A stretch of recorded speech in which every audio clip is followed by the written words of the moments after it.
Okay, we should be live here on YouTube. So we'd like to get topics from anybody who is watching and listening. So if you have any questions or comments or thoughts or any of that stuff, just pitch in, and we're gonna get going. So we usually just start off talking about the week in business. And since I'm the host and Jasper Cool here, my son is the co-host, but I guess it's host. We treat it kind of like a host, and yeah, whatever. I'm not finding my words very well. We'll have Jasper kick off things today since I'm the host. So Jasper, you want to run down your week in business? Any highlights? Any significant events or KPIs? Anything you want to share? Yeah, thank you. So I just dropped in the chat. If anyone's tuning in live, just feel free to drop your name and your market, just so we know where you're working from. And any questions you have throughout the show today, just drop them in the comments anytime, and we'll get to them. Yep. So with that, I'll dive into my week in business. So we had a good week this week. It was pretty eventful. We got 2 properties under contract. We sold 5 properties, so that was great. Wow. And Huge. and then we closed on 2. So it was a good week. Yeah. Uh, Thank you. Yeah, good week to start the month. And so I guess I could dive into some of those things, but usually I like to just do a deal breakdown, and then later on we can circle back if anyone has any questions or anything. But I'll break down one of the deals we closed. One of the deals was a JV deal, so that just means that another wholesaler brought us a deal, and we were able to find a buyer for them. And so we closed that, and kind of a fun story there because I met this wholesaler way back when I was first starting out. He actually worked for a friend of mine, a buyer of mine named Tyler White. You probably have interacted with Tyler too, because he's a big land buyer in North Carolina. But anyways, I I haven't met met Tyler. No. a good guy to connect with. He's doing a lot of entitlement and bigger land stuff and stuff like that. But anyways, I met Tyler when I was first getting started, and I thought it was super cool because I had heard him on a podcast. And back in the day, that was like meeting a celebrity for me. It was like when I heard someone on a real estate podcast and then meeting them in person, I thought it was just so cool. And so I met him, and then I met another one of his guys, and then I met this guy. His name is Sergio. Later on, and he was working for Tyler at the time. And sorry to Tyler if he hears this, but he met me at an open house. Sergio did, and he was just like asking me all these questions. He was like kind of new to Tyler's team and really interested in real estate, wholesaling, everything. And so I was just like young and super excited at the time. And so I was just telling everyone all about wholesaling, anyone who would listen to me. And so I just told Sergio, I was like, man, Tyler's a good guy, but you could totally do this on yourself, on your own. And so, and so, and so I was just like pitching him to start his own thing. And, sure enough, like 3 to 6 months later, he did. And so since then, he's been successful. So it's really cool that he still, reaches out to me with deals every once in a while. So that was just kind of fun to close that with him. But yeah, we found a buyer for him for one of them, and that closed. That was kind of a deal story on that one. It wasn't too eventful or anything. And then the other one we closed was from PPC. So it's always a double whammy for me when I close a PPC deal. It's like, yeah, it's like an extra win because those leads are expensive, and we've talked a lot about it, so I don't need to go down the rabbit hole. But now we're looking much better. So we closed that one this week. Let me check on my total ROI in case anyone's interested. So all time with PPC now we're over 2.5, so 2.53. And just this quarter in particular, I think I shared this quarter and last quarter have been really successful with PPC. And so let me see if I can pull it up real quick. Oh, I'm sorry. Just this year, I don't have the other quarters right at my fingertips. I don't want to waste time, but just this year, we're at 4.15 for PPC. So that's Wow. pretty good. So that's exciting. Yeah. And so I was just curious because I have the all-time, return on ad spend for all my channels right on my homepage. But I was like, what's it looking like just this year? And just this year, we're over 4x. So that's really good and exciting for me to go forward. So I increased my budget again when I did that, when I found that out. So I increased my budget again. I just jump up in small increments, so $50 per day that we increase each time. I don't want to increase by like 10,000 a month. It's a little bit much, but I am gradually increasing. Every time that I close a deal, pretty much. And thankfully, we're closing, I think, like 2 per month since May, I think, from PPC. So that's really exciting. That's awesome. Yeah. And it's creeping up on SMS, at least this year. So for this year, our SMS is at 5.7x and PPC is at 4.15. So it's almost close to SMS. So that's really exciting.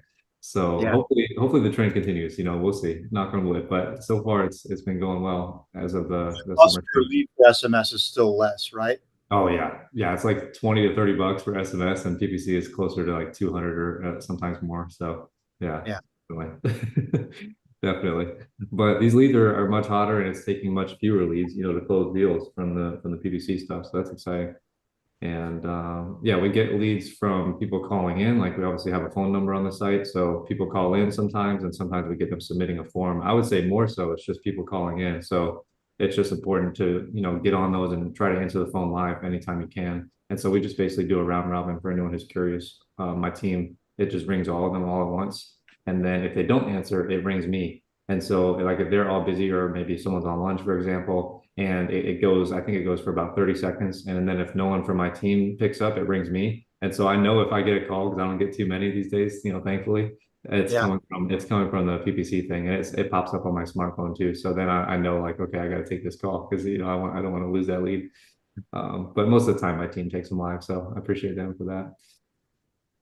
But this one came in on July 21st, and they were really motivated to sell. They were in pre-foreclosure, and so they weren't like totally under the gun, but they did need to make a move pretty soon. And they Yeah. had already actually moved into a new property, but they had just, still kind of moving their things to the new property. So that was a good thing because we could close quickly. Some cases these people need like time after closing when they're going into foreclosure because they don't even know where they're going to move to. So in this case, at least they already had another place lined up, so that made things quicker, for us and smoother.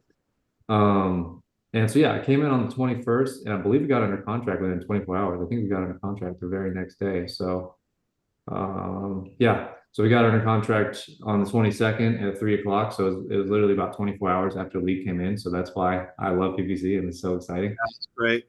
Yeah, so this one was like I said, a call came in live and my team answered it and we're negotiating with them. They had a couple other offers. That's one thing with PPC that I shared when I was struggling with it that I don't like is you're always competing. So it's not like you might get an SMS lead where you're the only one who reached out to this person because you might have found a good list, for example, and like no one else found this person. So that's always exciting when that's the case. But with PPC, it's never the case. So anytime they call in or they submit a form, whatever, they're always going to tell you and they're going to be being honest that they're expecting offers from multiple investors, so that's frustrating. Well, they're And just going on Google and searching "sell my house fast," right? And then they're reaching exactly, multiple people. yeah. And so I don't know our positioning based on different cities or whatever, but I would assume we're one of the top three that are there or something. And then they're probably filling out at least three upwards to 5 to 10 sometimes, depending on how motivated they might be. And so we deal with that on every single PPC lead, unfortunately. And sometimes we definitely lose them. But other times we're able to get it. So typically we just try to, build some sort of rapport with them, obviously. But then also if they are, expecting multiple offers, we try to lean on kind of two things just in case it's helpful for people. But we try to lean on our credibility because in most of these areas that they're reaching out, we've closed deals before. So we just try to send them that company map that we made. You and I both have that. And if anyone's listening, you can check out our websites and make one for yourself. It's free. But we have a map where we show all the deals that we closed over the years. And that way, when we're talking to these sellers, we can send a link to them even while we're on the phone and be like, hey, look, we just closed a property, around the corner from yours, like this year, last year, whatever it might be. But like, hey, look, we closed this. You can look up the address, see that it's sold, all that stuff. And that helps a lot, I think. And then obviously, our just looking at our website and our reviews and stuff can help. But just another thing when you're dealing with multiple offers, we always try to be the last offer. So we don't want to be the first offer and then they're shopping us around to everyone else. We just try to, lean on that credibility up front, let them know like, hey, we are a legit buyer. Some of these other people might be like newer investors or they don't really know what they're doing, or they might be out of state. Even though we're out of state, we're very familiar with North Carolina, obviously. So we might just kind of lean on that, and then we try to be the last offer so that they don't shop us around, and then also so we have a chance to obviously beat any other offers that come in.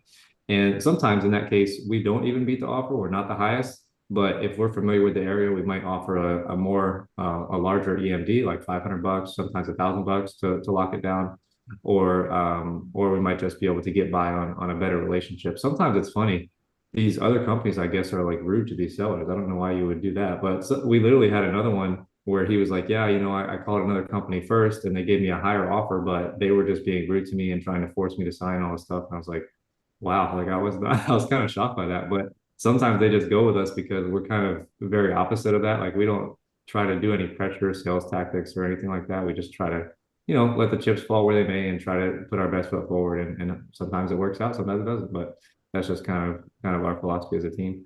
What do you? Anyway, that was kind of long winded. But what were you saying? Oh, I had a question about something you're saying. Is to be the last offer, are you just saying like, well, hey, why don't you get your other offers and let us know, and then we'll see what we can do? Are you doing that kind of a thing? Yeah, exactly. So we typically like to give them a range, not an exact number, but we try to get an asking price from them. And the online leads, a good thing about it is they typically will give you an asking price because they can't say the line like you called me because they called you. Yeah. So a lot of times you can definitely get that asking price from them on the first call. And if it's somewhere close, like to where our range is, then we'll just tell them, hey, look, I think we can get close to your price, but I don't want to just, have you shop my offer around. We don't use that exact language, but it's like, we can't commit to this unless we know that you're going to commit to us kind of thing. And so then yeah, we just try to tell them, we want to get you the most you can for your property, so how about you give us a call back after you speak to everyone else, maybe we can beat that offer and get you a little bit more money. And a lot of times when you phrase it that way, they're happy to do that because they're like, okay, that'll be a win-win for me. So that's kind of how we phrase that. But yeah, and this, what's that? You don't want them shuffling around your offer and a few other offers because you get lost in the shuffle. So if you can Yeah, get yourself by being the last one, or that's a good position. definitely. Yeah. Yeah, and then with the PPC leads, it's kind of contradicting what I just said, but we do try to put a little bit more urgency behind it. Like we never want to force someone to sign, but we do kind of put a tighter deadline on our offers. Typically, if we reach out to someone, we'll just let them know casually, like, hey, we're totally interested in your property, but this offer is only good for a week. That's usually what we do. We just let them know it's good for this until this date next week. But with PPC offers, especially if they're dealing with multiple people, we're like, hey, we'd love to get this done with you. And especially if we beat the other offer, we'll typically tell them it's only good for like 24 hours or something because we're looking at properties every day. We're having sellers call us in just like they did every day. And we can't overcommit funds to them and then another property, stuff like that. So, Yeah, it's the yeah, scarcity. And another one is to just go like we're really interested, but we only close whatever properties a month. We only can do yeah, 4 deals a month or 6 deals a month or whatever, and we've already at 5. So like yeah. we'd like your last one, but we've got other ones in that pipeline too. Exactly. Yeah, that's a great tip. And so, yeah, we did that with these guys where they did come back to us. Thankfully, some people just ghost us and they go with other investors. So that doesn't always work. But in this case, they came back to us. We built a little bit of a good relationship with them. And they were like, hey, this is the offer they offered me. Like, can you beat it? And we were like, yeah, we think we can, but if we can beat it, if we can go up, 96 was the price. If we can go up to 96, can we get this deal done today? Can we get the ball rolling? And they said yes. And so we sent out the contract and they signed it. So it doesn't always work that way, but in this case it worked. So that was nice. And then we got pictures of the property and everything, marketed it as usual. And I share this every week, it seems. But I sold this property to a company that was not an end buyer, and they let me down. And so I had to resell the property about a week later. And so that wasted a little bit of time. And thankfully, like I said, these sellers weren't getting foreclosed on like yesterday. They had a little bit of time. But yeah, we had to resell the deal about a week after I sold it to the other people. So thankfully, we resold it, and I made, think it was 8,000 less than what I would have made with the other company. Hence the reason why I gave them a shot. It would have been nice to make that extra money, but we still got it sold. This new buyer was all cash and we closed, I think, in a week from the time we signed with the buyer. I think he closed in a week. So that was awesome. And kudos to our new closing attorney because our old one would definitely not have closed in a week. And so, yeah, we signed on the 29th of July and then we closed it on uh, the 7th. So how many days is that? 7, 8 days? 8, 9, I don't know. Yeah, it's like 9 days because 31 days in July. Yeah. So I guess 7 business days is how fast we closed with the buyer. So that was awesome. And kudos to this buyer. He's now definitely a VIP buyer for us. And Yeah. so that was great. And then for the timeline from the seller, they contracted with us on the 22nd of July and we closed on the 7th. So approximately 15 days, I think, 15, 16 days. So a pretty quick turnaround overall. And so yeah, thanks to our closing attorney and our buyer and yeah, everything. So it was a pretty smooth deal overall. It was just a little bit of obviously negotiation up front to even get the deal in the first place. But yeah, So that was are you sending more deals now to the big wholesaling companies again? There's one in particular, New Western, but are you doing that as part of your process? Are you always getting an offer from them, or are you doing it as a last resort? yeah, I send them all my deals and just to get an offer for them because it's a good price gauge, I think, too. Just to get an offer from them. Like if I send it out, for example, and they come in like 50,000 below my price, I'm like, okay, this is not a deal. Like I messed up somewhere, But if I send it out and New Western, for example, is 10,000 under my price, to me, that's a great sign. That means, okay, I price this perfectly because if they can offer me 10,000 less, they're expecting to make 10 to 20. And so that means I price this perfectly and I can find a buyer. So I love using them kind of for market analysis like that. So yeah, I send them all my deals, but I definitely need to stop selling them deals. I try to do that as a last resort. In this case, this guy kind of sweet talked me and he was like, hey, I'll give you 5,000 over asking. And if we sign it today, he did the same thing that we did with the seller with me, and I was like, okay, and I took it, but it was a total fail. So this was not New Western, so I was kind of giving them a chance, but it didn't work out. So it was my mistake. Um, are you not afraid of New Western poaching your deals? I mean, no, I mean, how would they poach my deals if I'm under contract with them? Go direct to the seller. I mean, memorandums don't work in North Carolina. Oh yeah, I mean, no, I'm not afraid of that because just because I've been working with them for so long, yeah, I don't think they would do that to me. I don't think that they would directly try and steal a deal, but I'm not sure that. And you know, I probably shouldn't say this on a podcast, but I mean, I don't think it's a bad thing. Like, I'm not sure that they don't keep that in their database and then wait till the contract expires and go back later and try and get that deal, right? Yeah, But then again, if we can't sell it, then it's fair game. So yeah, yeah, just a question. yeah, I haven't ever like done their research to find that out. That's probably true, but most of the time when New Western doesn't sell it, I just sell it to someone else and then we just close it. So Yeah, I would just think that if I was a big company like that and I had a big database and a lot of resources, and I see some of my deals that get sold 3 to 6 months after we couldn't find a buyer and we couldn't get a price reduction, whatever. And I just wonder, like, oh, did New Western, since we pitched it to them, did they just go back later and get it for a lower price? Somebody did. I'm not saying that they did, but it would be a pretty easy thing to do if you have a big company, a big database, and a lot of people on your team to just, let's keep this in our database, and then we'll try for it when the previous contract yeah, expires. Like yeah. I'm not trying to throw shade. I'm just curious. yeah, it's a great point.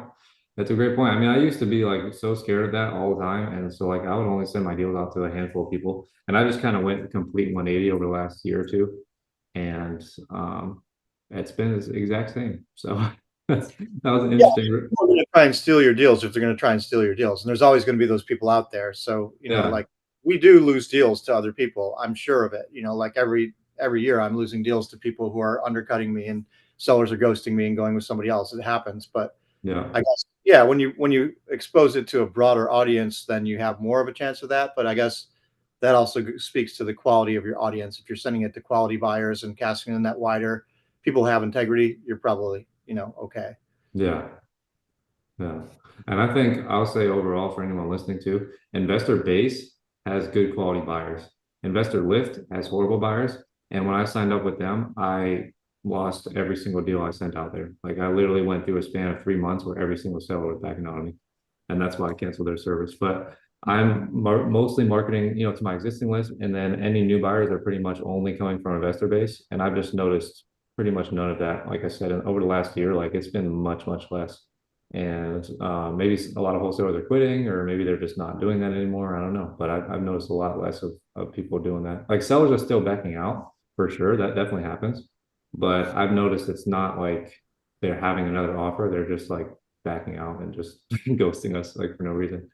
So yeah, Yeah, I mean, you get the thing where people say, "Oh, I've got family members who don't want me to sell it," stuff like that. That's you yeah, never know if it's true or not, but I think sometimes it is true. You yeah, know, definitely, family members hear about it and they're like, "Oh, you got to sell that. That's family property." yeah. And I will say the majority of the time I have lost deals, it's realtors. It's not even wholesalers, it's realtors every time. So that's disappointing, but that's what I've noticed. It's just been realtors more often than wholesalers every time. So yeah. But yeah, that's pretty much it, my deal breakdown for the week. So I can go into other stuff more in depth, but I think I shared a lot. So you want to switch over to you? Yeah, that's good. I mean, I appreciate you sharing all that, and um, yeah, it's good to do these side topics too. Yeah. If you are listening in and you're on the live, like Jasper said earlier, drop any questions, drop your name and your market. If you're, on the chat, we'd love to know where you're working, and if you have anything we can address here, we'll jump into it too. Happy to answer any questions and stuff. Um, yeah, I mean, I don't know. Do you have other stuff that you want to share, Jasper, or should I jump in? We can go back and forth too. Any other deals that stand out? I mean, you closed 5 deals this week. That's huge. No, That's no, that's I sold five in closed total. five. Sorry, you closed two, Yeah, sold. Yeah, yeah, close two. So hopefully close five in the future. But yeah, only close five two. sales though. That's a big sales week too, right? You're not Yeah, selling properties every week. yeah, definitely not. So we had kind of a What do you backlog attribute in five Dispo. sales to? We're having a delay or something. Oh, sorry. Go ahead. Oh, I was just going to say, what do you attribute that sales success to? 5 sales in a week. Like, where does that come from? Yeah, well, we were kind of on a backlog in Dispo. Like we had a bunch of properties, but I didn't have pictures for them and stuff. And so we still have kind of a little bit of that. Like we've been contracting this year in particular, just a lot more occupied properties, and those just come with their own challenges.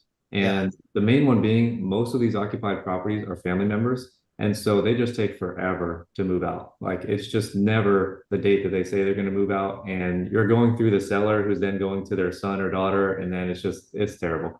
So yeah, we had a backlog of those type of deals for a long time. We had like a bunch of those where we just weren't able to market it because like I don't want to market it when they can't even get inside the property. And then, also same thing we were just talking about, like sometimes when you do market it, buyers will just without notice or without telling you, just drive by the property and knock on the door. And it's just like, okay, awesome. And so then that just like messes up everything. So anyways, I don't market those deals until they're vacant, especially when it's a family member. If it's a tenant, I'm less likely to care because they're not related to the seller in any way. But the family members I just wait on. So anyways, we had a long-winded that was a long-winded way of saying I was waiting on a bunch of these properties. So that's why we had so many sales.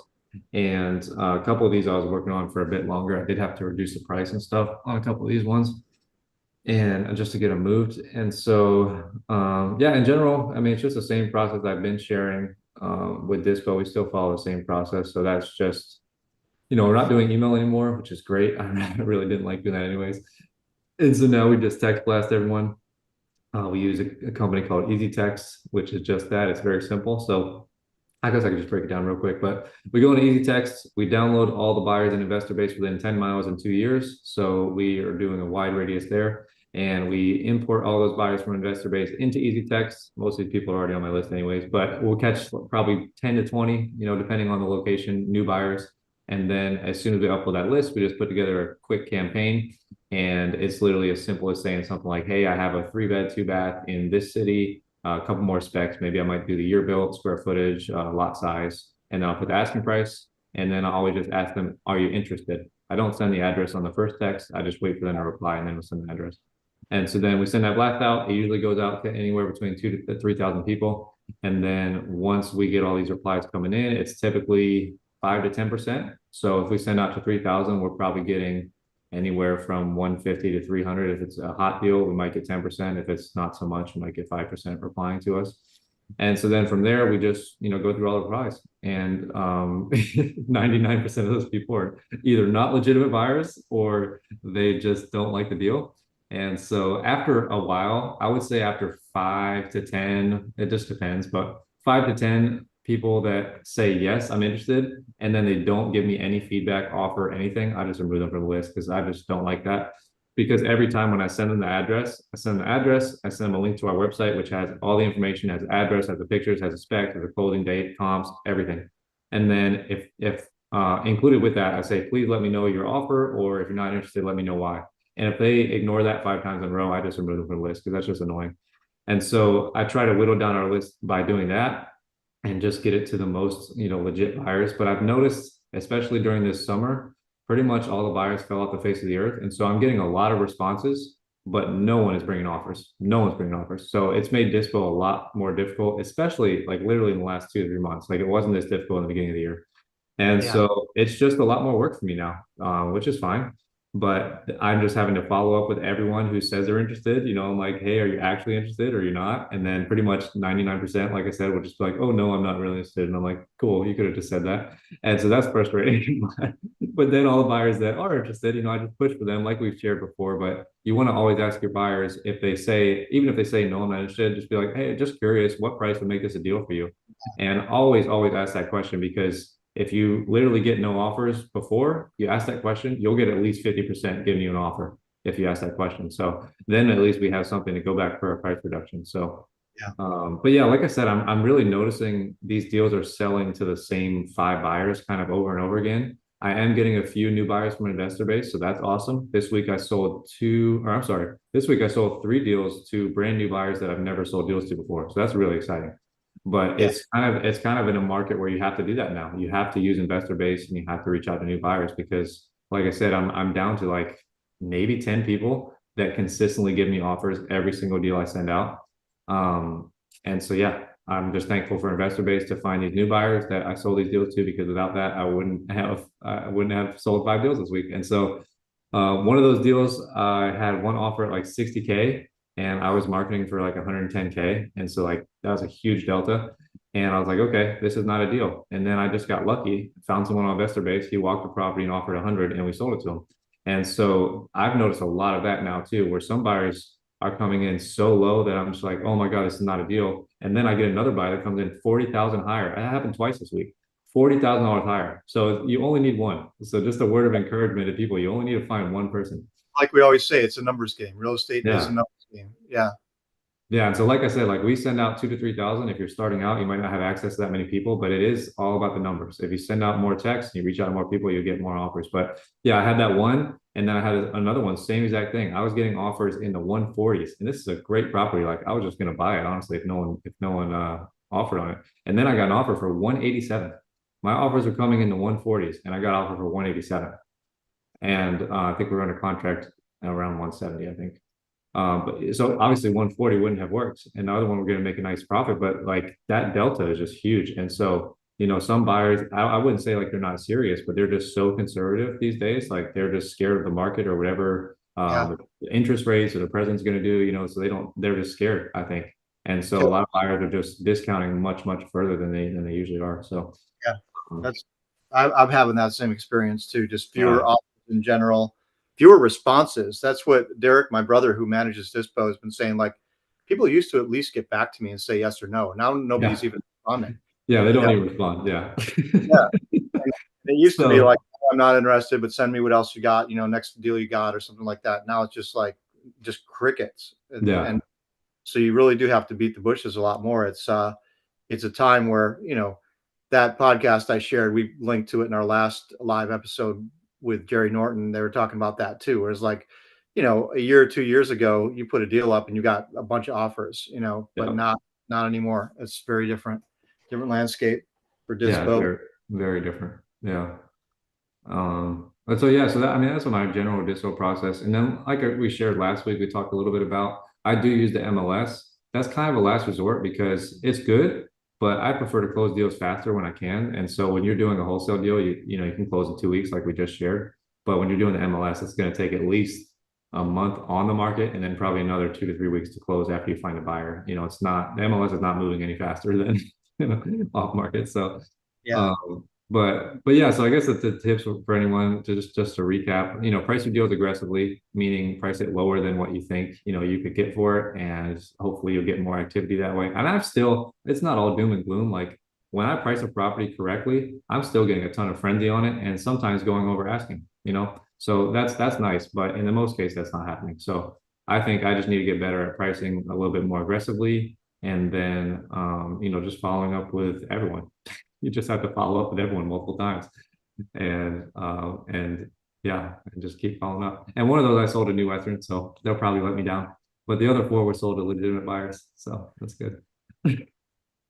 And we're really bashing New Western on this podcast, but we're not. I mean, the New Western is a huge company. So there are, as you pointed out before, Jasper, there are certain agents who are great. There are certain segments of New Western, different areas and markets that are better than others. It's not, just evil across the board or bad, but it is a big company and they do have their own protocol to protect their profits and stuff. And we have had experience of them bailing on deals, and so it's not good to rely on them, but they can be a good uh, disposition source at times, right? Yeah, That's basically the summary.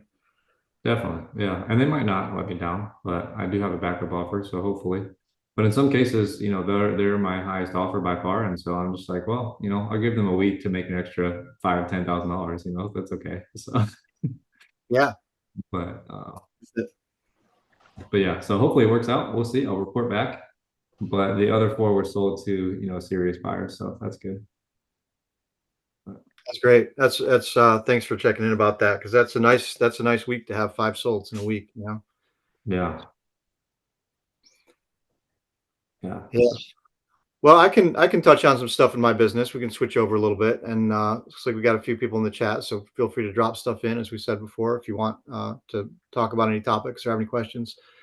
But my week was much slower than Jasper's, and we my week was kind of crazy because we had like a big turnover this week. I talked about this last week, that we've been in sort of a drought, and it's not just that we've had peaks and valleys. This year has been down from the last 2 years. We closed 44 deals last year and 48 deals the prior year. And this year we've closed 21 so far, I believe.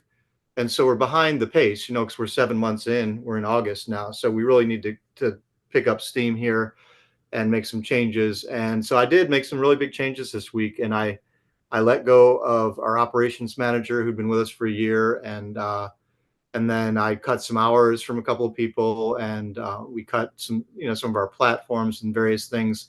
And then we've been tweaking our marketing strategy and the way we're going to go forward, at least for the next 3 to 6 months. And we're gonna jump back into direct mail more, because that's something that's historically worked really well for me. And we went away from it because our response rates dropped a lot, but now our response rates have dropped in SMS too. So, yeah, um, and I think direct mail, not everybody's doing it. And I like the conversion rate that we get from it, and our ROI is higher than SMS by quite a bit from direct mail historically. So anyway, we're just doing a big pivot this past week. And Jasper asked me offline how my week was, and I was like, man, did I just do all this stuff this week? Because it's been that kind of week where I've just been going and going and working long hours and crunching numbers and looking at budgets and all these various things to get us back on track, so we can finish the year strong. And we don't have to close 44 or 48 deals, but we need to get our per deal closed, yeah, per deal closed profit up, at the very least, and then hopefully close a decent volume of deals as well. And I'm yeah, not opposed to getting to 44 or 48 deals either. I feel like we can still do it. We closed 9 in April, which is our biggest month this year. So we are capable of that. We just have to crank. So that's like my overview, and our offers were down this week. I think it's because we're transitioning. We've been transitioning out of SMS, or reducing our volume of SMS to allocate that money towards direct mail campaigns. So we sent 14 offers this week, which is super low for us, because we're normally around 30, 35, somewhere in there. So we'll probably bounce back and send some more offers next week. But I was down. We didn't sell any or close any, and we didn't get any contracts this week. So it's just like a kind of a down week in that way.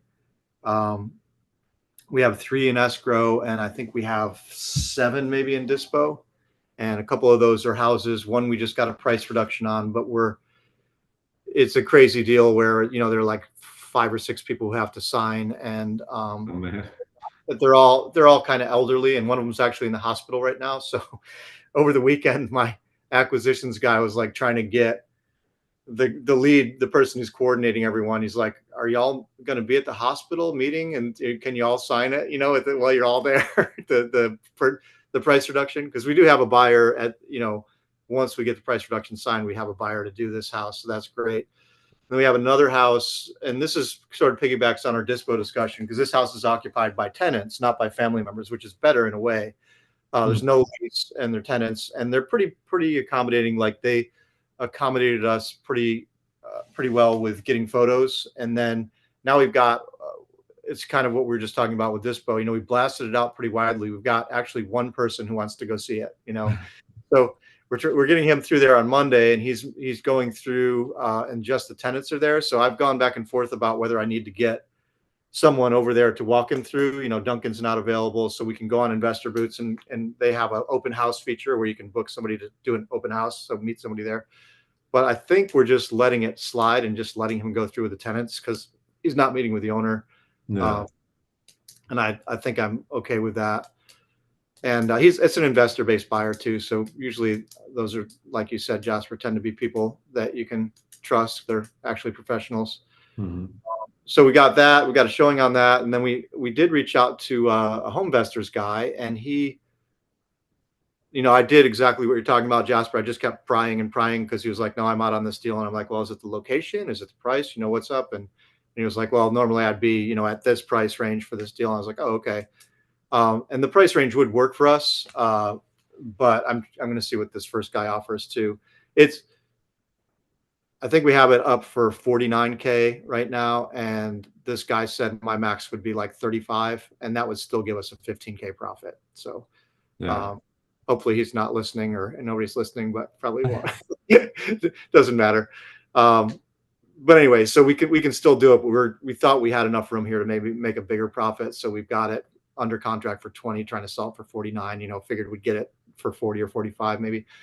But that's that. And then I think we have a couple of pieces of vacant land, and then we've got this house I've talked about multiple times in Fayetteville that we bought subject to, and that one is up on the MLS now. We've had like half a dozen showings, so it's supposed to be one this morning. I texted the agent to see if I could get some feedback.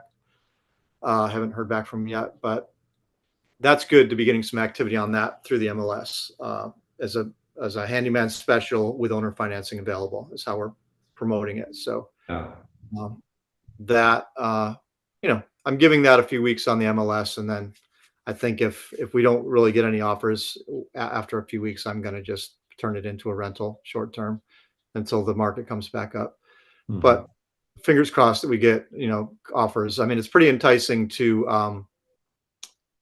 have owner financing available, and it's 20K below what the market technically. I mean, depends on how you read the comps and stuff, but it should be roughly 20K below market for the handyman special piece of it, and then owner financing. And one of the things we did with this, talking about disposition, is that we did an agent blast on Friday on this one. And so I had one of my guys do, we used ChatGPT, and we said, here's the address of our property. Give us the top 20 buyers agents in this area.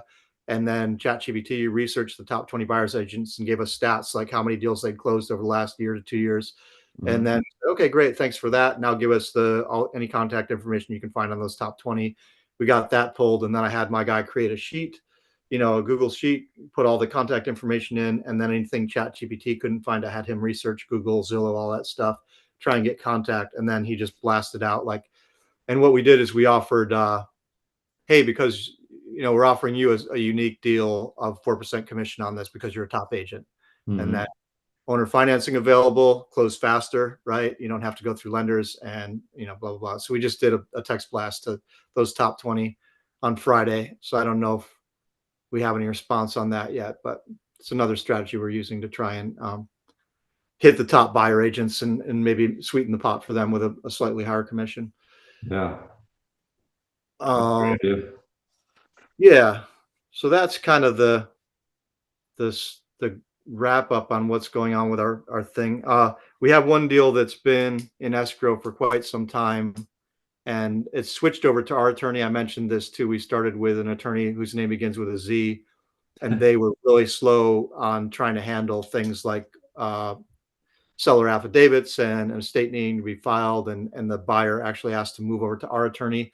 And ever since our attorney took over, we've been gaining traction on it. So now we have all the affidavits back in house. I think that we're getting the estate that needed to be filed. We should have that, and we're actually uh, the lawyer said we should have seller documents this week to send out for signing. So that's very Nice. exciting. This is probably, I don't have the dates right in front of me, but we're probably in our fourth month of being in escrow with this buyer on this.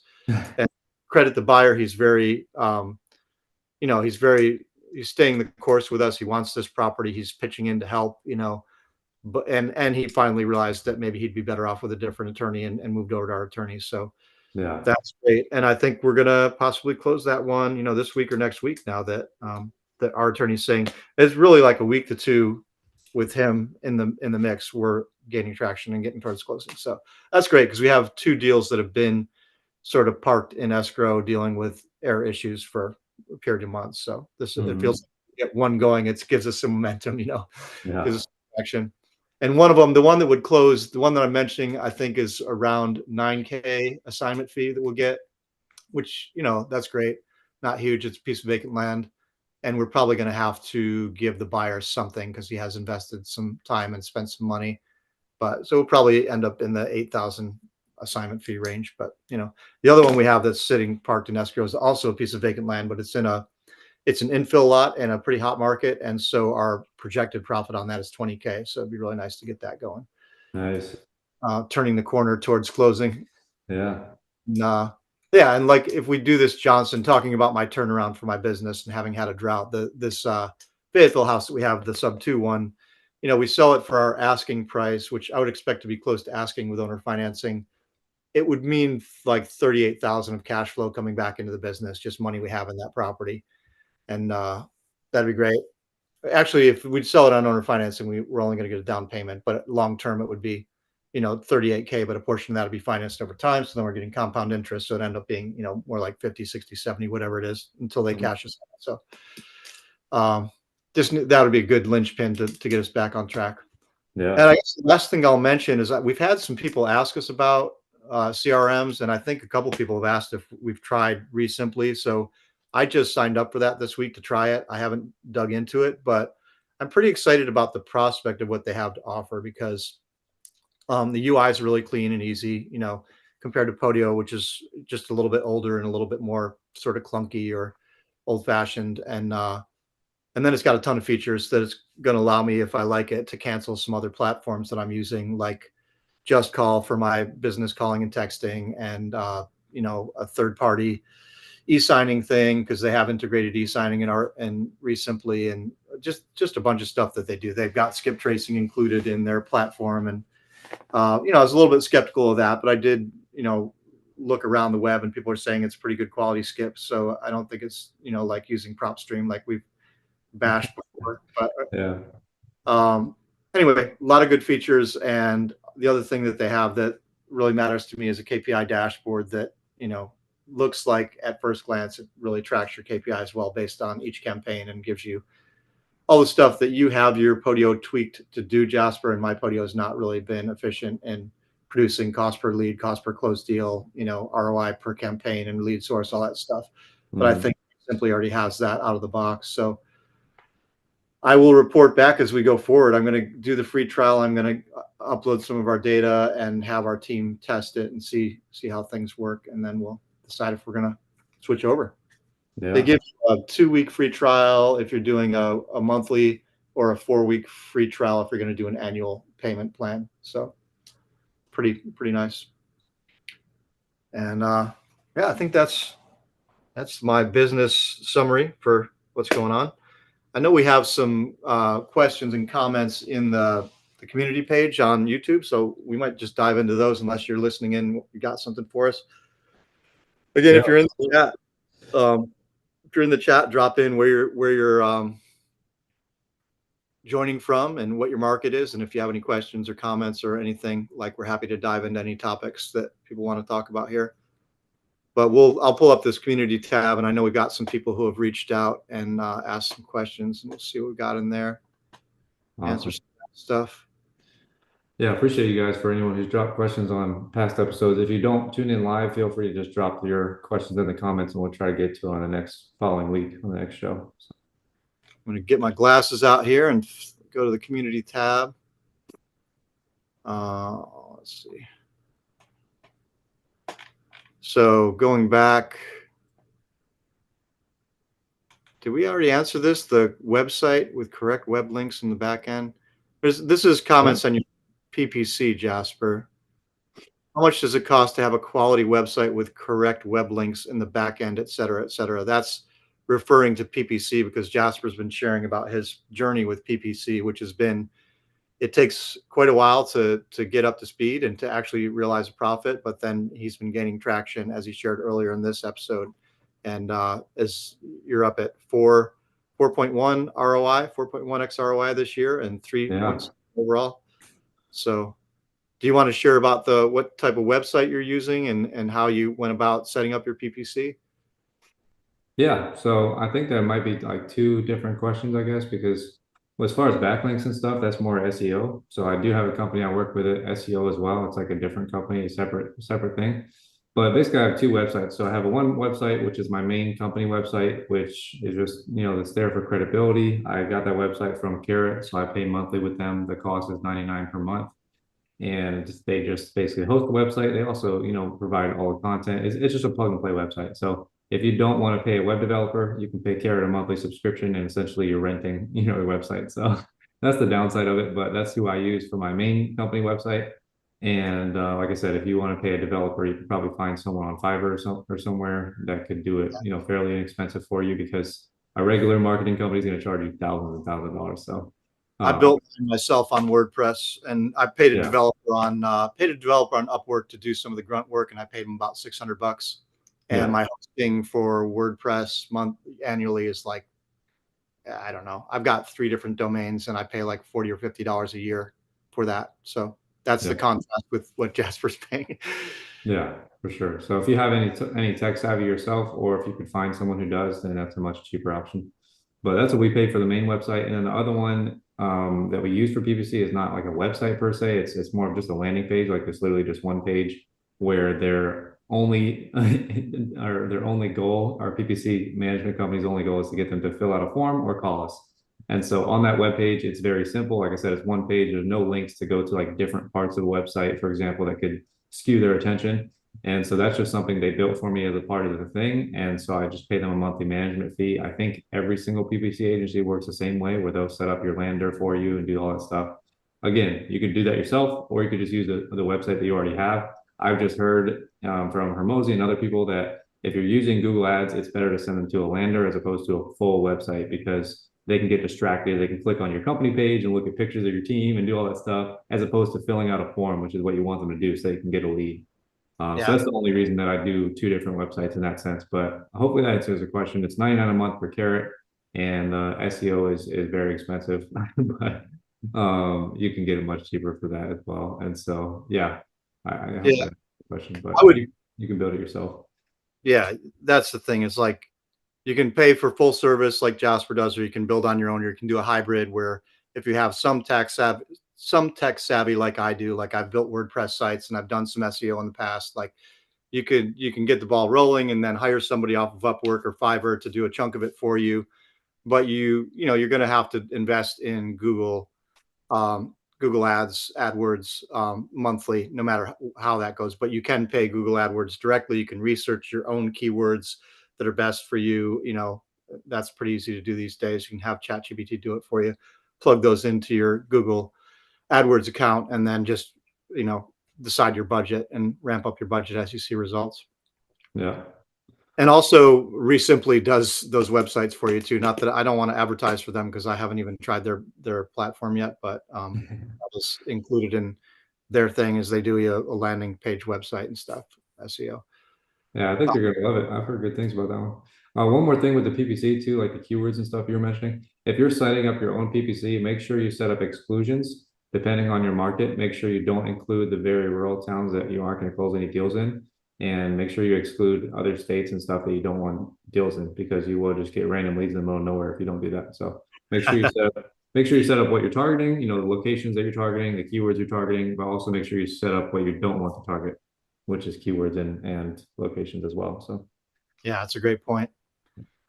Okay, I'm going to jump back on the questions here. Let's see. We got, can you guys make a video on how you explain a reduction to a seller? Yeah, we can definitely do that, but we could probably just do it on the spot here a little bit. We could just touch on this topic and probably cut this out into a short and post it on YouTube as well. So, yeah. Jasper, you want to touch on price reduction and how you guys go about that? And I can say how we do it or vice versa. Yeah, go ahead, jump in and just talk about price reduction process. Yeah, definitely. A lot of stuff that I'm going to go over, we got from Matt Larson, or I got from Matt Larson. So if you guys want to join like a virtual mastermind, he has one called Deal Lab, which is really good. But I used to I, do all the price reductions myself. And so I did that for a long, long time. And I was pretty successful with it. I pretty much got a price reduction every time. We're not as successful anymore. There's a lot more competition these days. So I kind of turned it off to my team. And then I also kind of fed them to the wolves because it's a lot harder these days when sellers have multiple offers and stuff.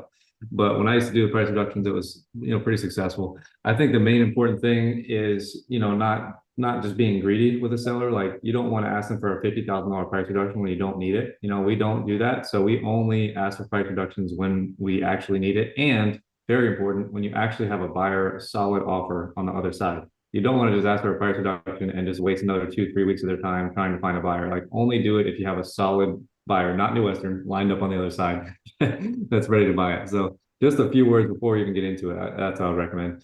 But then when you do get into it, I like to use an actual just truth, what's actually wrong with the property to anchor the seller and make them name the number, ask them to name a number, just like you do when you're initially negotiating with them. But basically, I'll go into the call, let them know that we've got bad news for them, frame them that way, and just going into the call so that they So know, something's bad is coming, and they kind of brace themselves. So it's a little bit less of a bad thing when you actually deliver it, because instead of like backing out of the deal, which would be the other thing, their brain might be like, oh no, they're about to cancel on me. And they might start thinking like, I have all these other things I'm trying to pay off with the house sale and all this stuff.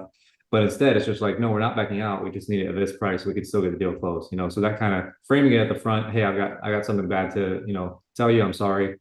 Just like, are you sitting down? You could say something funny, but you just want to anchor that in the front, and then we just like to go into the actual facts. And so we're typically doing this obviously after we've seen the property or our buyer's seen the property, and we try to get feedback from them and or pictures so that we know exactly what's wrong with the property. So in some cases it's easier than others, right? Like if a seller goes under contract with you and their house is burned down, it's not going to be hard to get a price reduction. If they didn't tell you that and then you found out, it's like, okay, well, we can offer you land value, right? Like we're not going to be able, but if there's just something wrong with the property, like foundation, or maybe it needs a new roof that you didn't know about, or maybe I don't know, needs a new HVAC, like all the things that could be wrong with the property, or if it's just really dated. Like you want to anchor back to what they told your acquisition manager or yourself before you went under contract. Like a lot of times sellers will tell you, you ask them like, what's wrong with the house? And they're like, oh, nothing, it just needs a few cosmetics. And then you get in there and it looks like it's from ready like, to move in. yeah, yeah, you get in there and it looks like it's from 1940 and it's in a time capsule and it's never been updated, which is not bad. Let's say it's got good foundation and everything, but it needs all this work to remodel it. You just need to remind them like, hey, Mr. and Mrs. Seller, your property is in good shape. Like it looks like you've taken care of the place well, but we need to update this to 2025 standards. Like we can't put this property on the market in as is condition. The buyers are expecting certain things, and you can go down a list if you want to. You don't have to. You can be like, buyers are expecting double vanity with nice mirrors and nice fixtures and brand new walk-in shower and all this stuff. Like you can do line by line if you want, but you don't really have to. A lot of times we just use the 2025 standards line, and they kind of understand. It's like we can even send them a listing if they want, if they want to see what we're talking about. But so that's kind of the next step, is we just anchor to the repairs and let them kind of paint the picture, like here's where your house is and here's where we need it to be, right? To be able to put it on the market, and then kind of show them, the cost that it would take to get it up to that. And then at this point, after you've framed with bad news, you've told them kind of, either you've told them directly the cost or you've insinuated all these things need to be repaired. And they were probably thinking a bigger number than what you are going to say, right? Because if you tell them room by room, you're like, hey, we need to update the bathroom, the kitchen, we need a new roof, new HVAC. They might be thinking, oh my gosh, that's like $50,000. And then in reality, you come back and you're like, so we need a $20,000 price, right? It might work. And so that's what we do. And so then after that, we try to get them to name a number first. If they don't, we'll go in with our number. But we paint all that picture and we're like, hey, so, based on everything I told you, like, what do you think it would cost, to get this property up to those 2025 standards that we mentioned? Like, what do you think, just ballpark, and then just be silent and just wait for them to say something. And then sometimes they'll give you a much bigger number than what you were even going to ask for. And in that case, you can not jump on it, but you can make the deal work easily. In some cases, they might give you a much lower offer. Like they might say, "Oh, well, that would only cost me like 5,000." And it's like gonna cost you 50,000. And sometimes you have to do a little bit more work there. But sometimes if you just be silent and you ask that question, they'll give you exactly what you need. So we ask that question, and then depending on what they say, if they say a number that works for us, we can maybe negotiate a little bit so we don't seem too eager, but we can kind of jump on that. And if they say a number that's way off, then we'll just be like, oh, wow, I don't think this deal is going to work. I'm so sorry. We would really need to be at this price. And then, just anchor them, maybe anchor them a little bit lower than where you need to be, so you have some room to negotiate and you don't look like rude that you're not going to negotiate at all. But yeah, then we just present the number and then, kind of see what happens. So, I mean, that's pretty much it. But yeah. What do you think your success rate is with price reductions at this point? Um, I think it's better than 50%, but it's probably close to 50%. I think it's maybe 60%, 70% maybe. Yeah, I think we're in that same ballpark these days. Yeah, Yeah. And it somewhere. depends too. It depends. If we need a $50,000 price reduction, that's different. If we need like 10 to 20, I think we're pretty successful with those. But if it's a huge Yeah, jump, we're less successful with those. So, right, right, right. yeah. Yeah, so that goes back to pricing it properly in the first Yeah. place. Yeah. Yeah, I don't think I really have anything to add to that. I think, we're pretty much in the same boat with our process. We determine what we can get for the property based on conversations with buyers. Hopefully, like Jasper said, we have a buyer who would jump in if we get it down to a certain level. We don't want to just be getting somebody, I'm just saying the same thing, stuff you're saying. We don't want Yeah. to get a price reduction with somebody, which is a hardship for them, and then be like, oh, sorry about that. We still can, do this deal. Yeah.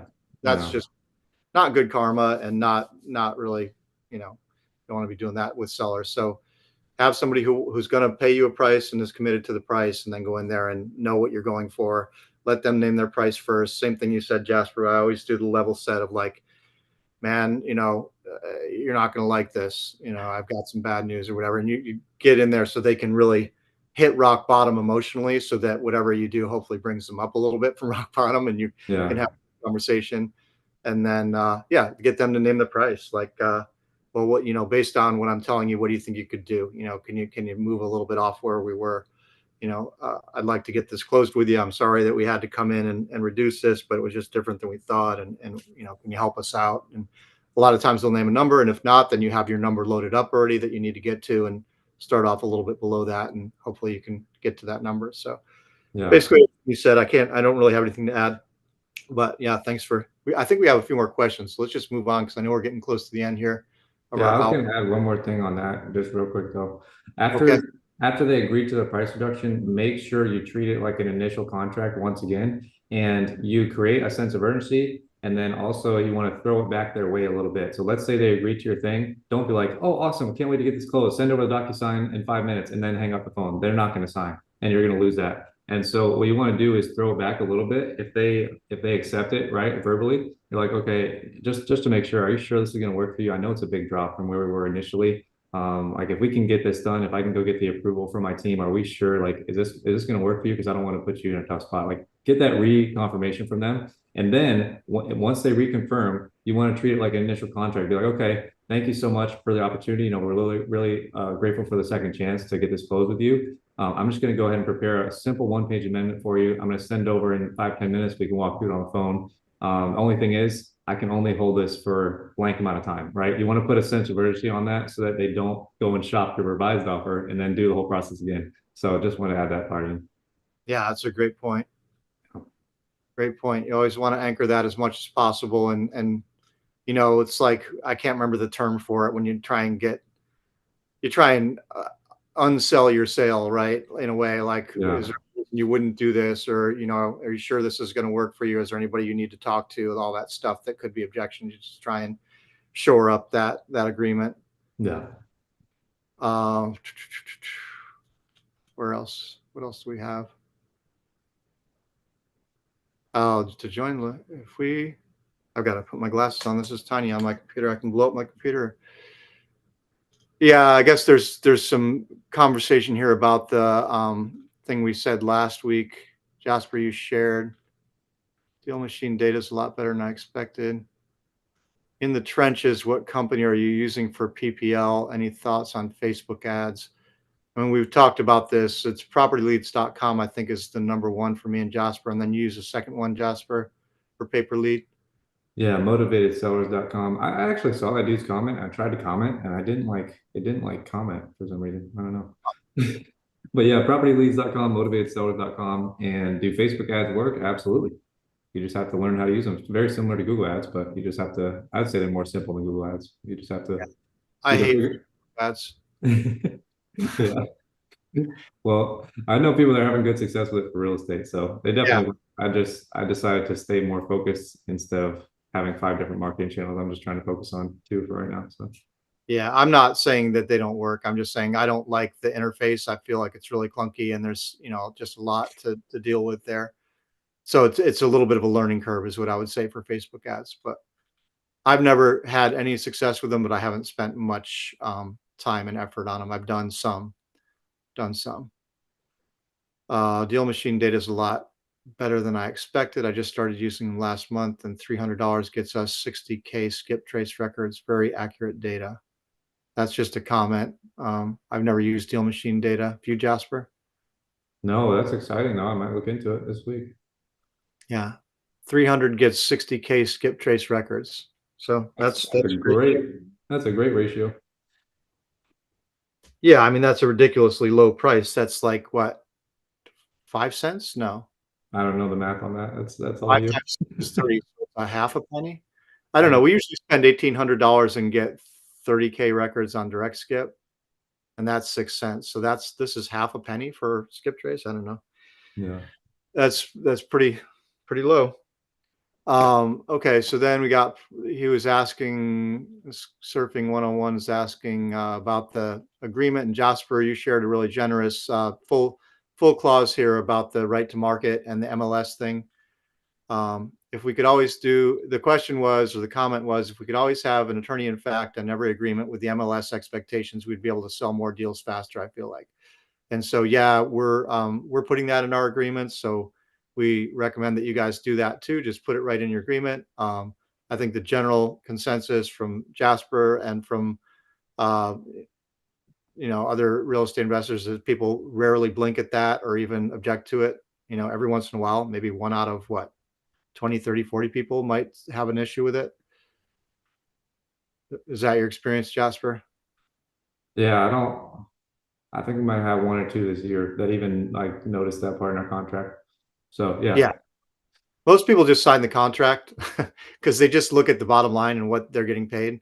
But Yeah. some people will nitpick your contract, and you're always going to have a few of those, and they're going to say something about it.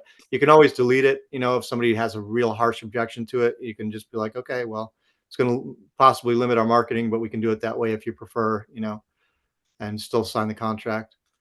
But then Jasper shared his clause that he has in his contract here in the comments from the last live. So if you're looking for that, that's generous of Jasper. A lot of value there.